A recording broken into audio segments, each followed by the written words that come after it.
comes to me. All that I need comes to me.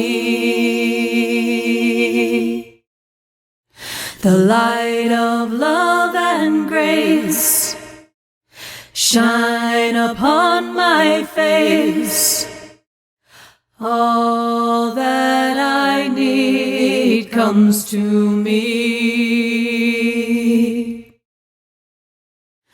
I've been set free, I'm released.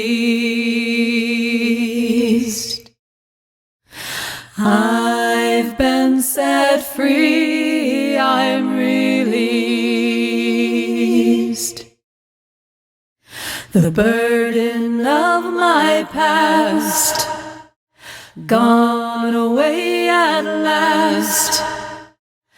I've been set free, I'm released. Sweet rain that washes me clean.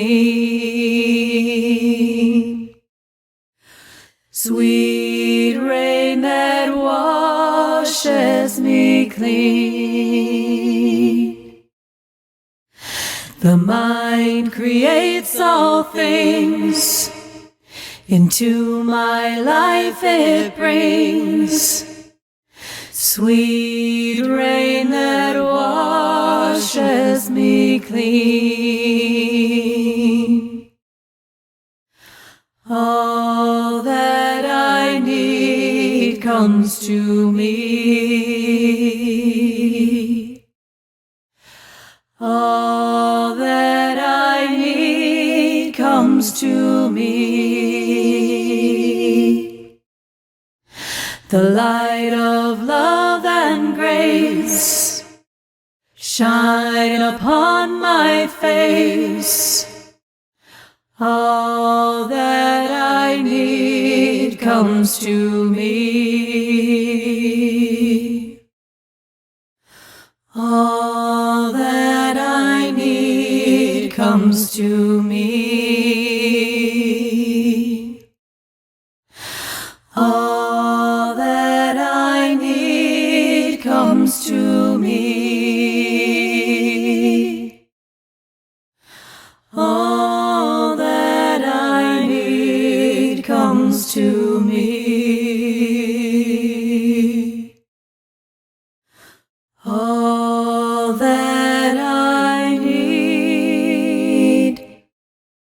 comes to me.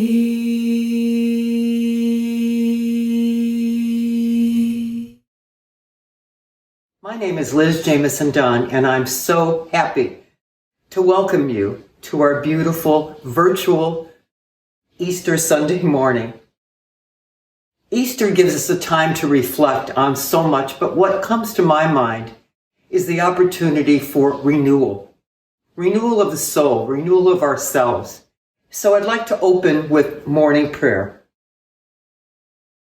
The Beloved, the Alpha and the Omega, the Creator of all. We come together today to honor that being that surrounds us, that is in all things, all sentient beings, in nature, everything. And I feel that same spirit within me, within all of us, no matter where we are, near and far. And I welcome it and I honor it. And it gives me so much joy and strength. It brings sun and light into my beingness. I'm so happy to share this beautiful service with you in Reverend Dr. Guy's words, the meditation, the beautiful music to inspire us, to lift us up. We are one universe. We are one world. We are all together in this. Let us rise up and give each other joy and love and know that this too will pass, but using this time to really develop our love, to take that love and put it in place of fear, to honor that and to honor each other, to be there for each other. And with these words and with this heart, I say, and together we say, and so it is. The contemplation for this morning is love is stronger than death. Love is who we are and who we are becoming, like a sunflower seed that becomes its own sunflower. Richard Rohr. This is the time to go within, to know that as we take our breath together, that breath of life connects us not only with each other, but with God. So now, let's breathe together. And as we breathe in, we feel God's love. We know that we are one with all. And as we breathe out, all the tensions, stress, and anxiety leave our body, leave our mind. The breath of life connects us not only with each other, but with every part within us, our mind, our heart, our soul. And as we together contemplate what this quiet time is all about, we go further, deeper within us, and knowing that this is the time for us to not only love ourselves, to be kind with ourselves, but to reach out and connect with that unifying spirit that is within us, is within everything. And I feel this as I look at nature and I look at all of the beauty surrounding me. I'm in the now, for this is what we have, this beautiful moment, this moment where we can pause and just relax and know that this is perfect at this moment, that we can feel our breath, we can feel our heartbeat. And in this now, we know that God is with us. Yesterday is gone, tomorrow's a dream. So as we gather together within ourselves, take the moments to pause, to reflect on the beauty and the gratitude of today, this moment, and give thanks for all that we have, all the beauty, all the love that is within us. I have such gratitude for these words, and bless everyone.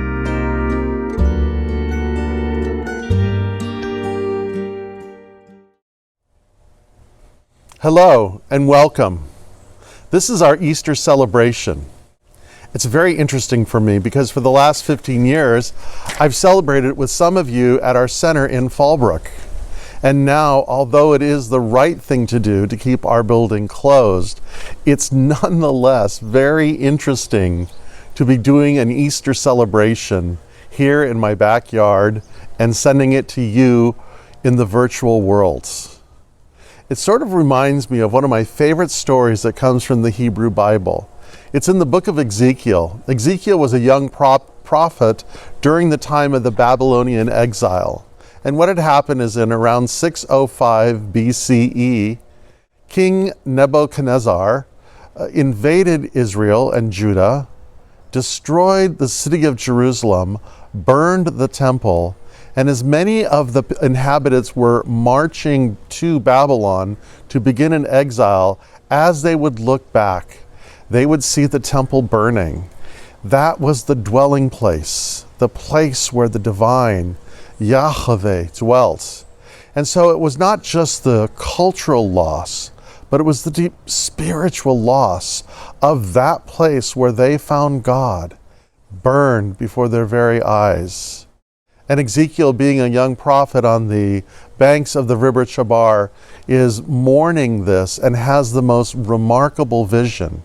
He sees coming from the north, the land of Israel, this amazing and incredible vehicle. There are wheels within wheels and angelic beings, the colors of bronze and gold and silver. There's flames, there's smoke. There are cherubim and animal figures. There is a dome separating that which is above to that which is below. It's truly a psychedelic vision, something that someone might see on psilocybin or ayahuasca, from what I'm told. But here's the thing about that story. What he is beholding is the divine itself coming to him. There he is in exile, and God comes to him. But you know, that's one of the most amazing parts of the Hebrew story and this incredible spirituality that we inherit from them. That wherever we are, God comes to us. We don't need a temple. We don't need a building. Wherever we may find ourselves in any form of exile or alone, God remembers and comes to us. This is a theme that is repeated throughout the Hebrew Bible. It's essentially the story of Passover, because even when these people had lost hope and forgotten who they were, God comes to them and liberates them. And you know, this is also in many ways the story of Easter, this story of resurrection, of resurgence, of that which appeared to be dead, now vital and alive and moving. And you know, as we join with people of the Christian faith or followers of the great prophet and teacher Jesus throughout the world, we recognize that Easter is the central story. Just like Passover is for the Jews, Easter is the central theme of this whole movement, because without Easter, there'd be no Christmas, there'd be no Gospels, there would be no stories of Jesus at all. Like Passover, if this event had not occurred in some form, it would be one more prophet, one more tribe lost to antiquity. And it's interesting about the Easter story as we move into it, how diverse it may be and yet follows a certain themes. You know, it seems to me that the Gospels, the four of them that are written in the Christian Bible, aren't really sure how to tell the story, but they do all agree sort of on one part, and that is they tell the story in what we would call apocalyptic terms. And what I mean by apocalypse, coming from the Greek word apocalyptiosis, I hope I said that right, is an unveiling, a rendering of that which was hidden is now seen. And what is seen is this: the illegitimacy of empire. The facts are pretty clear. Jesus of Nazareth was tortured and killed by the Roman authorities and the collaborators from the Jewish nation with the Roman authorities. And you know, it tells this story. Caiaphas, the high priest, says it this way. He says, let one man die for the good of many. An empire always seeks to dominate through power and fear and intimidation. And in many ways, this is the story of Jesus. There were countless people who have died at the hands of empire before him, and there have been countless people who have died at the hands of empire after him. And to say that this is somehow or another an atonement or a payment is, I think, ludicrous. The story of the crucifixion of Jesus is an accusation of the brutality and the illegitimacy of empire. Those who seek to dominate, those who seek to subjugate, and then tell lies of how they are creating peace. As the first century poet says, they make the land a desert and they call it peace. Or prosperity, as they rob the resources and the wealth of others. Or enlightenment, as the value of human life is desecrated. And the story of Jesus is the story of how things are done in a new way. Thomas Troward, the 20th century New Thought teacher, says it this way. He says that Jesus was one of the greatest metaphysicians of all ages because he taught us not to see this divine presence as judgmental or cruel or law-abiding like a king, like an empire, but as Abba, a loving presence, a father, a mother, a kind one who desires to give whatever we want to us. And it's kind of like this. There's a story that goes around of a rabbi who was once asked, "Where is God in this natural disaster?" And the rabbi says, "Well, the disaster was created by nature, but God is present in those who are helping." And just like today, where is God during this pandemic? The face of God is seen in the doctors and the nurses who are sacrificing themselves for the good of others. It's seen in the workers in our grocery stores or the people that are delivering our goods to our home. You know what the story of the Gospels is, especially in the Gospel of John, is that if you want to see the face of God, you see it in the face of Jesus. You see it in the face of compassion, of love, of forgiveness, of kindness.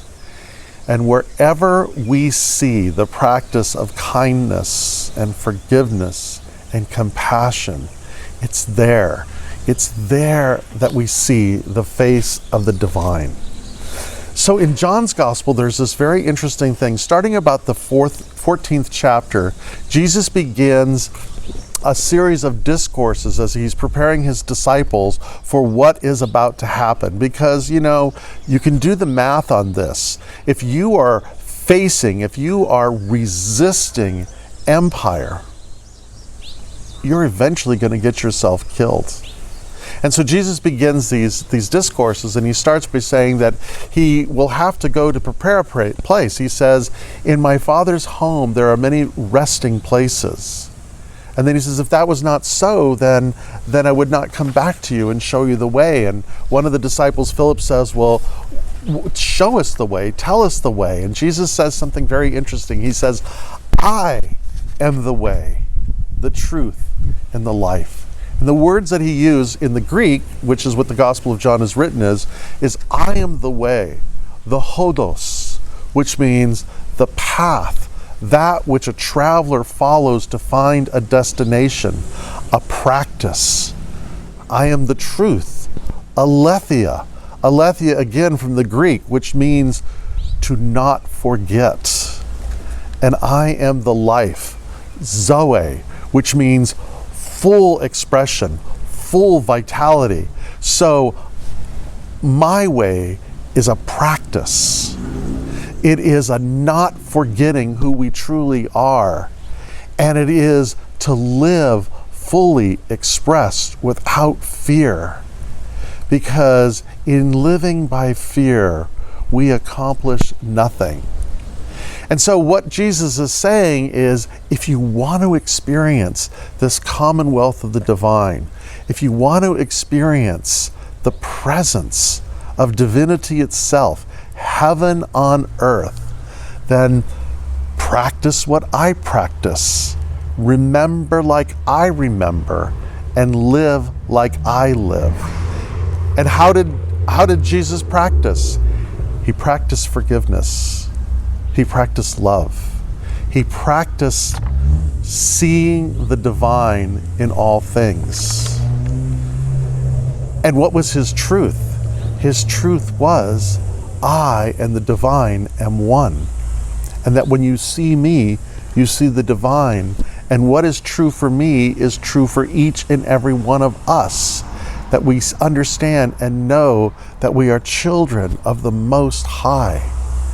And life, to fully embrace life, to live each day as what it is, a gift. And so that is the full message of Jesus.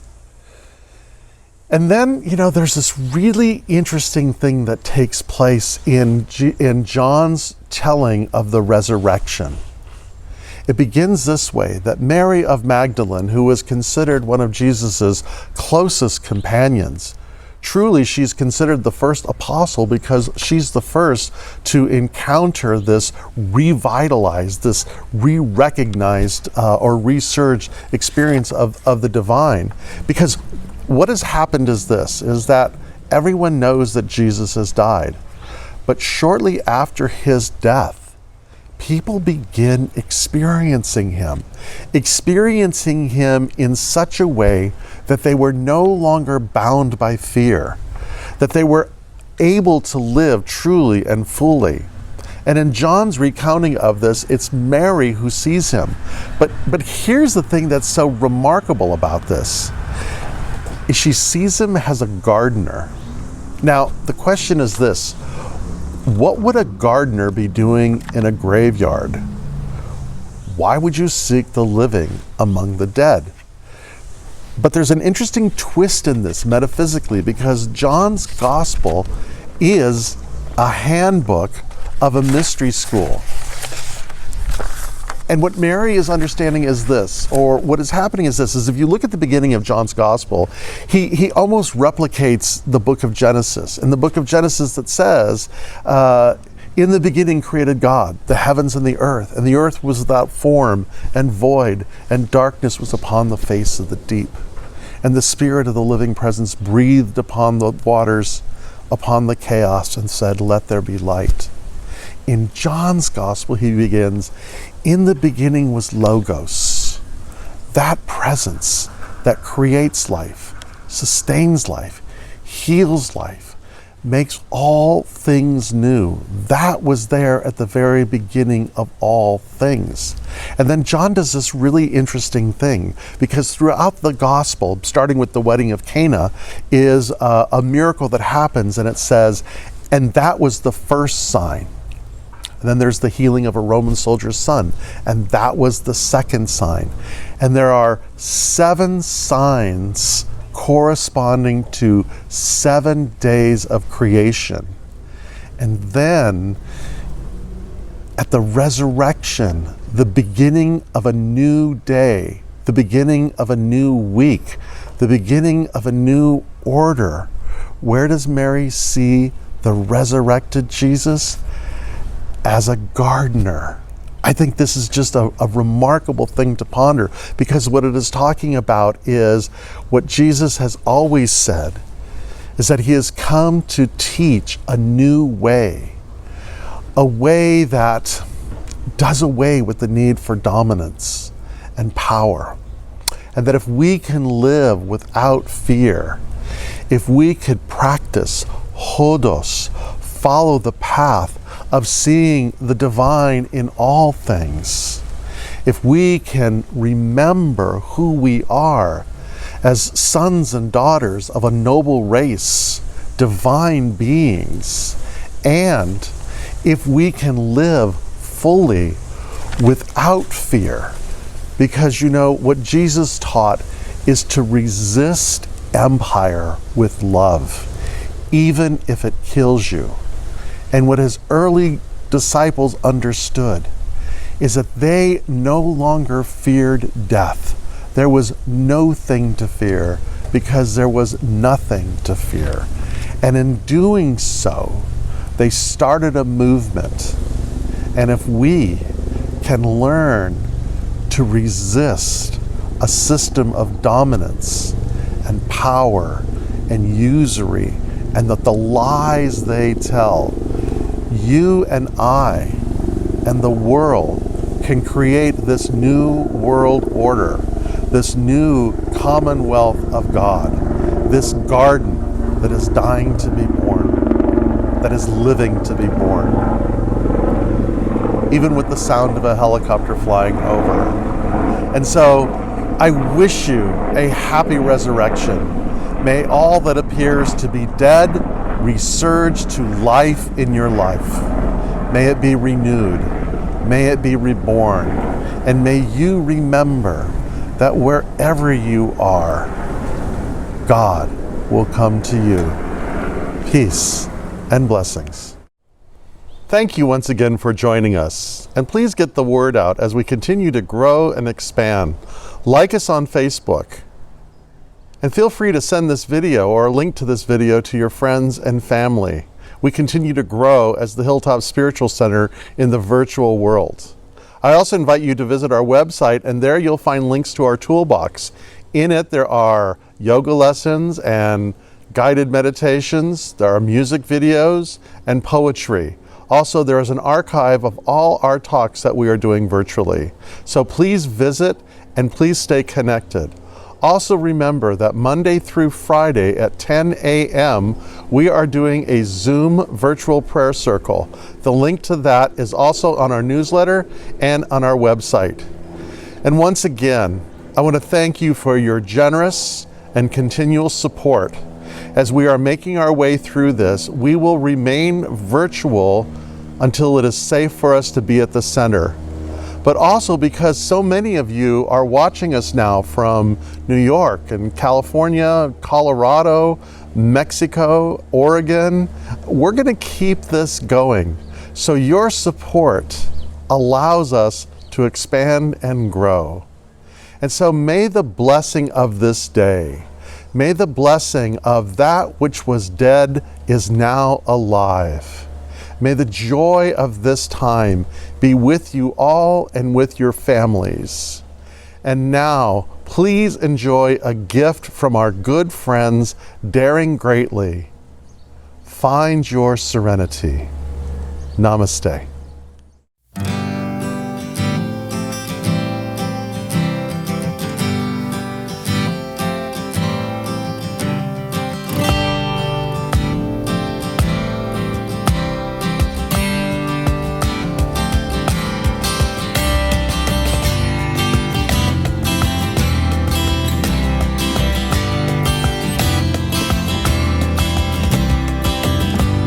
Try my best to improvise and take it all in as it comes. Can't let the little things linger in your mind, no, no. Not gonna waste any more of my time.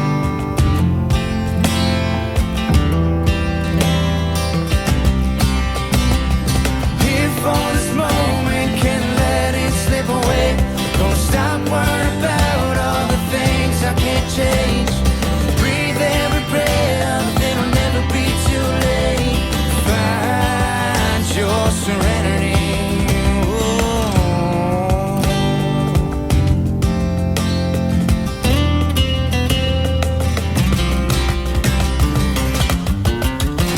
The sun is shining on my face, breathing in the wide open air. I ain't got no right to complain.